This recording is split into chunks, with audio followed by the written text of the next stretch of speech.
Sur Blender Stack Exchange, j'étais posé la question de savoir comment faire une animation de drapeau qui se déroule, et voilà comment je m'y prendrai. Alors tout d'abord, je vais activer un add-on qui s'appelle Add Curve Extra Objects. Et une fois que c'est fait, je fais un Shift A, Curve, Curve Spirale, Archimédiane. Et donc je me retrouve avec ce cercle, et ici dans le panneau Operator Box, je vais réduire le Radius Growth, je vais mettre moins 0,3, quelque chose comme ça. Et là, je vais augmenter la quantité de tours, je vais faire 3 tours. Et ensuite, je vais faire une rotation sur Y de moins 90 degrés, une rotation sur X de moins 90 degrés.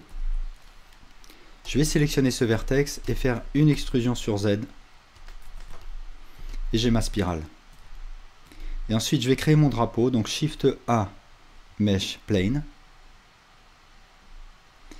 Ensuite, je vais faire une rotation sur Y de 90 degrés.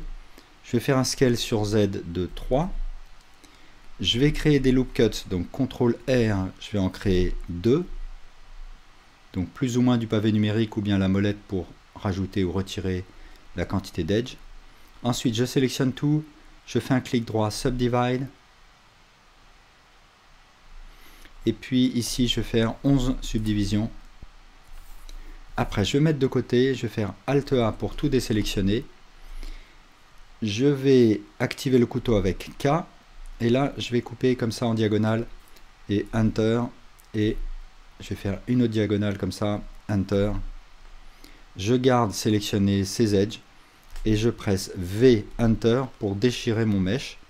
Ensuite, Alt A pour tout désélectionner, L pour sélectionner le bas et X pour supprimer. Et voilà, je me retrouve avec mon drapeau. Alors ensuite, mon drapeau, je vais lui attribuer ici dans le panneau des modificateurs un modificateur de type Curve. Je vais aller chercher la spirale. Et ensuite, je veux qu'il suive la courbe sur son axe moins Z. Donc ici, Deform Axis, je vais choisir moins Z. Et maintenant, si je fais descendre mon drapeau, il va suivre la spirale comme ça. Donc ce que je veux par contre, c'est que la spirale soit plus petite. Donc je la sélectionne, je fais un scale. Et maintenant, j'enroule mon objet autour de la spirale. Comme ça. Alors je vais aussi faire un clic droit Shade Smooth. Et maintenant, je vais attribuer à mon objet une simulation de physique. Donc je vais dans le panneau des physiques, ici, et je lui attribue des physiques de type close. Et là, je vois qu'il est tombé parce que, alors je vais ouvrir ici une timeline, donc Shift F12 ou bien le Dope Sheet. Et je vais mettre mon lecteur à la première frame. Et si je lance l'animation, en effet, mon objet tombe puisqu'il subit les physiques. Mais ce que j'aimerais, c'est qu'il reste accroché au sommet. Donc pour faire ça, je rentre en mode Edit. Je sélectionne le premier edge et je fais un CTRL G, Assign to New Group. Et ça, je peux aller voir dans l'onglet Object Data. Ça me crée un groupe auquel sont assignés ces vertices. Et ce groupe, je vais l'appeler Pin.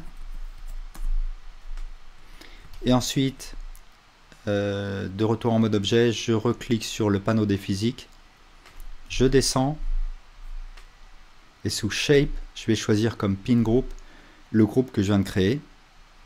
Et du coup, si je lance l'animation, cette fois-ci, mon tissu, mon drapeau reste suspendu par les vertices désignés comme Pin Group.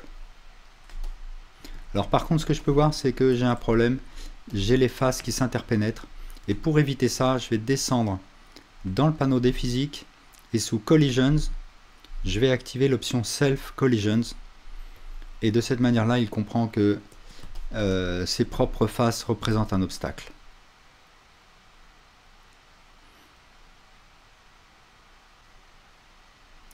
Alors, je peux peut-être encore améliorer les choses. Je vais augmenter la distance du Self Collisions. Je vais la mettre à 0.03, quelque chose comme ça.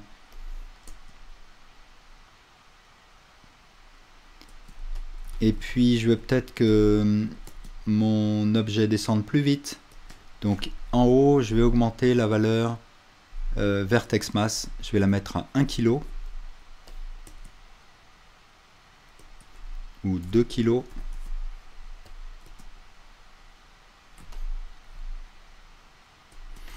Et je vais un petit peu arrondir mon objet avec un modifieur de type Subdivision Surface avec un niveau de 2 subdivisions. Et enfin, je vais lui donner de l'épaisseur, donc je vais créer un modifieur de type Solidify et je vais le mettre avant le Subdivision.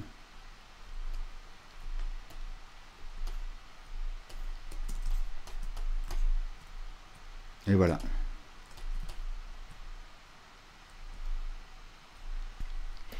Alors ensuite, je peux créer un force field histoire d'agiter mon drapeau.